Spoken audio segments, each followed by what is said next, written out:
নমস্কাৰ, এই মুহূৰ্তত আহি পৰিছে অসমবাসী ৰাইজেখনে কেইবাটাও গুৰুত্বপূৰ্ণ খবৰ।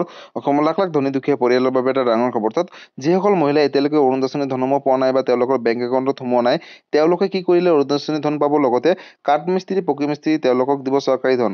আৰু তাৰ বাবে কেনেকৈ আবেদন কৰিব, ক'ত কৰিব লাগিব সবিশেষ জানিব। আৰু যিসকল দুখীয়া, দৰিদ্ৰ আৰু মধ্যবিত্ত পৰিয়াল এতিয়ালৈকে চৰকাৰী ঘৰ পোৱা নাই বা আবেদন কৰা নাছিলে, তেওঁলোকে ক'ত কেনেকৈ আবেদন কৰিব, কি কি নথিপত্ৰৰ প্ৰয়োজন হ'ব সবিশেষ জানিব। আৰু PM কিষাণ যোজনাৰ 19 নম্বৰ কিস্তি ধন কেতিয়া দিব আৰু কোনে কোনে লাভ কৰিব, লগতে 19 নম্বৰ কিস্তি ধন দিব 4,000 টকা।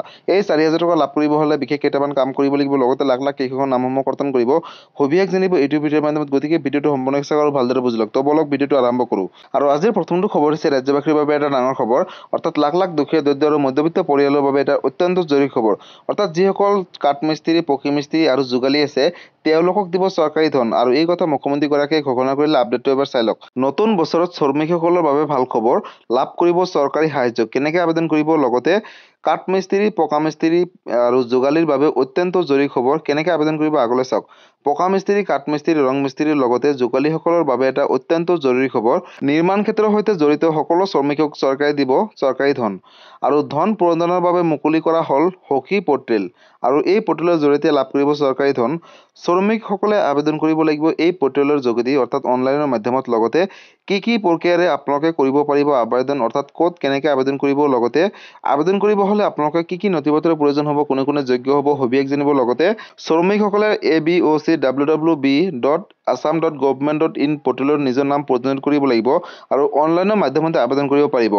আৰ্থিক সাহায্যৰ আবেদনৰ বাবে প্ৰতিগৰাকী শ্ৰমিকক লাগিব ই-শ্ৰম কাৰ্ড, আধাৰ কাৰ্ড আৰু ই-শ্ৰম কাৰ্ড সংযুক্তকৰণৰ পিছতে কৰিব পাৰিব আৰ্থিক সাহায্য বিচাৰি আবেদন বুলি ইতিমধ্যে চৰকাৰে ঘোষণা কৰিছে। লগতে অধিক জানিবৰ বাবে যোগাযোগ কৰিব পাৰিব শ্ৰম বিষয়ৰ কাৰ্যালয় অথবা PFCত। গতিকে বন্ধু-বান্ধৱীসকল, ইতিমধ্যে আপোনালোকে সকলোৱে গম পালে যে লাখ লাখ শ্ৰমিকসকলৰ বাবে এটা অত্যন্ত জৰুৰী খবৰ, কাৰণ চৰকাৰে দিব তেওঁলোকক চৰকাৰী ধন। আৰু তাৰ বাবে আপোনালোকে এই আঁচনিটো আবেদন কৰিব লাগিব। তাৰ বাবে আপোনালোকে ওচৰ চুবুৰীয়া CSC চেণ্টাৰত গৈ বা কম্পিউটাৰ দোকানত গৈ কিন্তু আবেদন কৰিব পাৰিব। যিসকলে পকা মিস্ত্ৰী, কাঠ মিস্ত্ৰী বা ৰং মিস্ত্ৰী যোগালী আছে, তেওঁলোকৰ বাবে এটা ভাল খবৰ। আপোনালোকে অতি শীঘ্ৰেই এই আঁচনিৰ জৰিয়তে লাভ কৰিব চৰকাৰী ধন, অৰ্থাৎ হাজাৰ হাজাৰকৈ টকা। আৰু আজিৰ পৰৱৰ্তী খবৰটো হৈছে অৰুণোদয় আঁচনিক লৈ। বন্ধু-বান্ধৱীসকল, যিসকল মহিলাই এতিয়ালৈকে অৰুণোদয় ধনসমূহ পোৱা নাই, অৰ্থাৎ এইটো মাহৰ 10 তাৰিখে, বা তেওঁলোকে কি কৰিলে লাভ কৰিব এই মাহৰ 10 তাৰিখৰ অৰুণোদয় আঁচনিৰ টকা। আপডেটটো এবাৰ চাই লওক। আপোনাৰ একাউণ্টত সোমালে চৰকাৰী ধন। ধন নোপোৱা হিতাধিকাৰীসকলে ক'ত কি কৰিব লাগিব মুকলি কৰিছে হেল্পলাইন নম্বৰ। বিশেষকৈ অৰুণোদয় আঁচনি, বৃদ্ধ পেঞ্চন, দিব্যাংগ পেঞ্চন, বিধৱা পেঞ্চনৰ ধন সোমালে আপোনাৰ একাউণ্টত। কোনোবা হিতাধিকাৰীসকলে যদি এতিয়ালৈকে অৰুণোদয় আঁচনি বা বিধৱা আঁচনিৰ ধনসমূহ পোৱা নাই, তেনেহ'লে ক'ত অভিযোগ কৰিব। চৰকাৰে এইসমূহ আঁচনিৰ বাবে ব্যয় কৰিছে 387 কোটিতকৈ অধিক টকা। আৰু 44.78 লাখ হিতাধিকাৰীসকলে উপকৃত হ'ব এই আঁচনিৰ তৰফৰ পৰা। লগতে চৰকাৰে হেল্পলাইন নম্বৰ মুকলি কৰিছে। আপোনালোকে যদি টকা পোৱা নাই, তেনেহ'লে অভিযোগ দিব পাৰিব। লিখি লওক এটা বিশেষ নম্বৰ, আৰু নম্বৰটো হৈছে 036122370054। এই বিশেষ নম্বৰটোত আপোনালোকে অভিযোগ দিব পাৰিব। লগতে এটা ফোন কৰিলে আপোনালোকে লাভ কৰিব চৰকাৰী ধন, যদিহে আপোনালোকে যোগ্য হয়। নতুনকৈ অৰুণোদয় আঁচনি লাভ কৰা হিতাধিকাৰীসকলৰ একাউণ্টত জমা হৈছে ধন। লগতে প্ৰতিগৰাকী হিতাধিকাৰীসকলৰ বেংক একাউণ্টত জমা হোৱাটো নিশ্চিত কৰিছে এতিয়াৰে পৰা চৰকাৰে। লগতে বৃদ্ধ পেঞ্চন আঁচনি লাভ কৰা হিতাধিকাৰীসকলৰ একাউণ্টতো জমা হ'ল ধন। এই টকাসমূহ DBDৰ যোগেদি হিতাধিকাৰীসকলৰ একাউণ্টত পোনপটীয়াকৈ প্ৰেৰণ কৰিলে ৰাজ্য চৰকাৰে। গতিকে লাখ লাখ দুখীয়া, দৰিদ্ৰ আৰু মধ্যবিত্ত পৰিয়ালৰ বাবে এটা অত্যন্ত জৰুৰী খবৰ। যিসকল মহিলাই প্ৰতি মাহৰ 10 তাৰিখে 1250 টকা DBDৰ মাধ্যমত লাভ কৰি আহিছিলে, বা বিধৱা পেঞ্চন বা বৃদ্ধ পেঞ্চন আঁচনিৰ ধনসমূহ পাইছিলে, তেওঁলোকৰ যদি এই 10 তাৰিখে তেওঁলোকৰ বেংক একাউণ্টত এতিয়ালৈকে টকাসমূহ সোমোৱা নাই, তেনেহ'লে তেওঁলোকে অতি শীঘ্ৰেই যিটো নম্বৰ মই দিলোঁ অলৰেডি, অৰ্থাৎ এটা হেল্পলাইন নম্বৰ মুকলি কৰিছে চৰকাৰে, সেই নম্বৰটোৰ সৈতে আপোনালোকে যোগাযোগ কৰি অতি শীঘ্ৰেই আপোনালোকে অভিযোগ দিব পাৰিব। আৰু ৰাতিপুৱা 9 বজাৰ পৰা 5 বজালৈকে আপোনালোকে ফোন কৰি আপোনালোকে নিজে অভিযোগ দিব পাৰিব আপোনালোকে কিহৰ পৰা বঞ্চিত হৈছে অৰুণোদয় আঁচনি বা বিধৱা বা বৃদ্ধ পেঞ্চন আঁচনিৰ ধনৰ পৰা। আপোনালোকক সবিশেষ ডিটেইলছ তেওঁলোকে দিব। গতিকে আপোনালোকে অতি শীঘ্ৰেই সেই নম্বৰটোৰ সৈতে যোগাযোগ কৰি আপোনালোকে সবিশেষ তথ্যসমূহ লাভ কৰক। গতিকে অৰুণোদয় আঁচনিক লৈ এইটো এটা ডাঙৰ আপডেট আছিলে। আৰু আজিৰ পৰৱৰ্তী খবৰটো হৈছে ৰাজ্যবাসীৰ বাবে আন এটা ডাঙৰ খবৰ, অৰ্থাৎ লাখ লাখ দুখীয়া, দৰিদ্ৰ পৰিয়ালৰ বাবে এটা ভাল খবৰ। যাৰ যাৰ ঘৰত ৰেচন কাৰ্ড আছে, তেওঁলোকে লাভ কৰিব চৰকাৰী বিনামূলীয়াকৈ পকী ঘৰ। অসমত যাতে কোনো মানুহে কেঁচা ঘৰত থাকিব নালাগে, তাক লৈ মুখ্যমন্ত্ৰী ডক্টৰ হিমন্ত বিশ্ব শৰ্মাই বৃহৎ ঘোষণাৰ লগতে কেন্দ্ৰীয় চৰকাৰে বৃহৎ ঘোষণা কৰিলে। অৰ্থাৎ লাখ লাখ পৰিয়ালে লাভ কৰিব নতুনকৈ চৰকাৰী পকী ঘৰ। আপডেটটো এবাৰ চাই লওক। দুচকীয়া বাহন থাকিলেও লাভ কৰিব চৰকাৰী পকী ঘৰ। মাহিলী 15,000 টকা উপাৰ্জন হ'লেও পাব চৰকাৰী পকী ঘৰ। 5 একৰ মাটি থাকিলেও পাব চৰকাৰী ঘৰ। ফটো তুলি আধাৰ নম্বৰ দি লাভ কৰিব এতিয়াৰে পৰা বিনামূলীয়াকৈ চৰকাৰী প্ৰশিক্ষণ। লগতে প্ৰধানমন্ত্ৰী আৱাস যোজনা ঘৰক লৈ ডাঙৰ সিদ্ধান্ত গ্ৰহণ কৰিলে চৰকাৰে। ৰাজ্যবাসীৰ বাবে 9টাকৈ বৃহৎ উপহাৰ দিলে কেন্দ্ৰীয় চৰকাৰৰ তৰফৰ পৰা। লগতে অসমলৈ আহি কেন্দ্ৰীয় মন্ত্ৰী শিৱৰাজ সিং চৌহানে দিলে এই উপহাৰ ৰাজ্যবাসীলৈ। গতিকে লাখ লাখ পৰিয়ালৰ বাবে এটা অত্যন্ত জৰুৰী খবৰ। 1 নম্বৰত, আপুনি যদি ঘৰ পোৱা নাই, এখন মাত্ৰ ফটো তুলি লাভ কৰিব চৰকাৰী প্ৰশিক্ষণ। লগতে 2 নম্বৰত, মোবাইলৰ এখন ফটো তুলি আৰু আধাৰ কাৰ্ড থাকিলে লাভ কৰিব বিনামূলীয়াকৈ চৰকাৰী প্ৰশিক্ষণ। 3 নম্বৰত, আধাৰ নম্বৰৰ জৰিয়তে PM আৱাস যোজনাৰ পৰ্টেলত কৰিব লাগিব আবেদন। লগতে 4 নম্বৰত, 15,000 টকা মাহিলী আয় হ'লেও লাভ কৰিব বিনামূলীয়াকৈ চৰকাৰী প্ৰশিক্ষণ।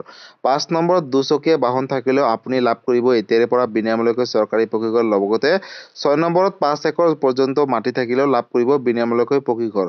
আৰু 7 নম্বৰত, বহাগত পুনৰ 3,88,000 লোকক দিব চৰকাৰী বিনামূলীয়াকৈ প্ৰশিক্ষণ। লগতে 8 নম্বৰত, নতুনকৈ আবণ্টন দিলে 3,88,000 বিনামূলীয়াকৈ চৰকাৰী প্ৰশিক্ষণ। আৰু 9 নম্বৰত, জিঅ' টেগিং কৰা প্ৰতিটো দুখীয়া পৰিয়ালে লাভ কৰিব চৰকাৰী প্ৰশিক্ষণ। লগতে অসমলৈ আহি কেন্দ্ৰীয় মন্ত্ৰী শিৱৰাজ সিং চৌহানে দিলে এই ভাল খবৰ, অৰ্থাৎ ৰাজ্যবাসীলৈ। প্ৰধানমন্ত্ৰী আৱাস যোজনা ঘৰক লৈ ডাঙৰ সিদ্ধান্ত গ্ৰহণ কৰিলে কেন্দ্ৰীয় চৰকাৰে, লগতে অসম চৰকাৰে। গতিকে লাখ লাখ দুখীয়া, দৰিদ্ৰ আৰু মধ্যবিত্ত পৰিয়ালৰ বাবে এটা অত্যন্ত জৰুৰী খবৰ। যিসকল দুখীয়া দৰিদ্ৰ পৰিয়ালে কেঁচা ঘৰত আছে, তেওঁলোকে আৰু এতিয়াৰে পৰা কেঁচা ঘৰত থাকিব নালাগে। অৰ্থাৎ যাৰ যাৰ ঘৰত ৰেচন কাৰ্ড আছে তেওঁলোকেহে নতুনকৈ চৰকাৰী ঘৰৰ বাবে আবেদন কৰিব পাৰিব।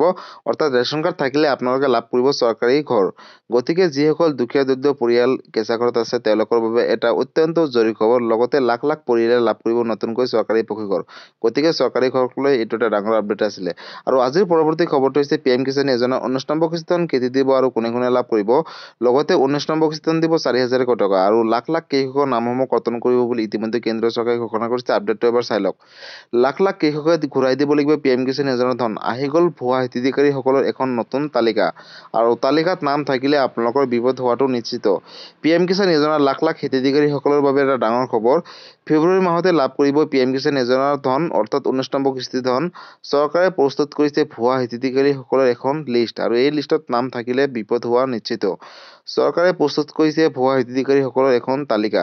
অৰ্থাৎ দোষী সাব্যস্ত হ'লে ভুৱা হিতাধিকাৰীসকলে ঘূৰাই দিব লাগিব PM কিষাণ যোজনাৰ ধন বুলি ঘোষণা কৰিছে। লগতে 18টাকৈ কিস্তিৰ ধন ঘূৰাই দিবলগীয়া হ'ব পাৰে PM কিষাণ যোজনাৰ অধীনত যিসকল কৃষকে ধনসমূহ লাভ কৰিছিলে। গতিকে বন্ধুসকল, PM কিষাণ যোজনাৰ অধীনত যিসকল কৃষক আছে তেওঁলোকৰ বাবে এটা অত্যন্ত জৰুৰী খবৰ। কাৰণ 19 নম্বৰ কিস্তিৰ ধন অহা ফেব্ৰুৱাৰী মাহত দিব বুলি ইতিমধ্যে চৰকাৰে ঘোষণা কৰিছে। লগতে লাখ লাখ কৃষকৰ নামসমূহ কৰ্তন কৰিব আৰু কোনে কোনে 4,000 টকাকৈ লাভ কৰিব, নতুন এটা আৰু আপডেট আহিছে। পোনপ্ৰথমতে আপডেটটো এবাৰ চাই লওক। বন্ধুসকল, নতুন বছৰত দুগুণ হ'ব PM কিষাণ যোজনাৰ ধন। বছৰি 6,000 টকাৰ সলনি 12,000 টকালৈ বৃদ্ধি কৰিব। প্ৰধানমন্ত্ৰী কিষাণ সন্মান নিধি যোজনাত ধন লাভ কৰা কৃষকসকলৰ বাবে এটা ভাল খবৰ।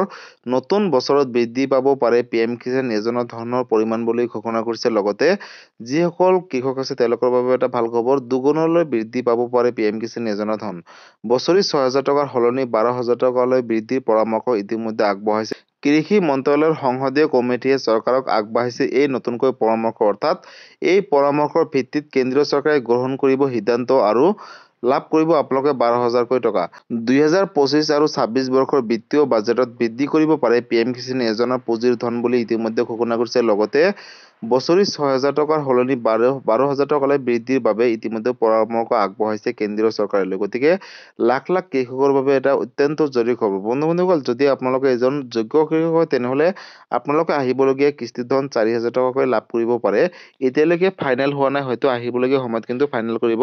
তাৰ বাবে আপোনালোকে KYC সমূহ কমপ্লিট কৰিব লাগিব। লগতে নিজৰ বেংকৰ একাউণ্টখিনি আপডেট কৰি ল'ব আৰু PM কিষাণ যোজনাৰ ধনসমূহ লাভ কৰিব। গতিকে বন্ধুসকল, আজি আছিলে এইটো এটা ইনফৰ্মেটিভ ভিডিঅ' আৰু গুৰুত্বপূৰ্ণ খবৰ। ভিডিঅ'টো চাই কেনেকুৱা পালে, যদি ভাল পালে চেনেলটো নতুনকৈ আহিছে চেনেলটো ছাবস্ক্ৰাইব কৰিব, লাইক কৰিব। কিবা সুধিবলগীয়া বা বিশেষ জানিবলগীয়া আছে আপোনালোকে মোক কমেণ্ট কৰি দিব, মই নিশ্চয় ৰিপ্লাই দিবলৈ চেষ্টা কৰিম। আৰু এই ভিডিঅ'টো আপোনালোকৰ সকলোৰে মাজলৈ শ্বেয়াৰ কৰি দিব। আৰু যদি ফেচবুক পেজৰ পৰা চাই আছে তেনেহ'লে ফেচবুক পেজটো ফ'ল' কৰিবলৈ নাপাহৰিব। আৰু ফেচবুক পেজৰ পৰা সকলোৰে মাজলৈ শ্বেয়াৰ কৰি দিব। ধন্যবাদ। জয় আই অসম।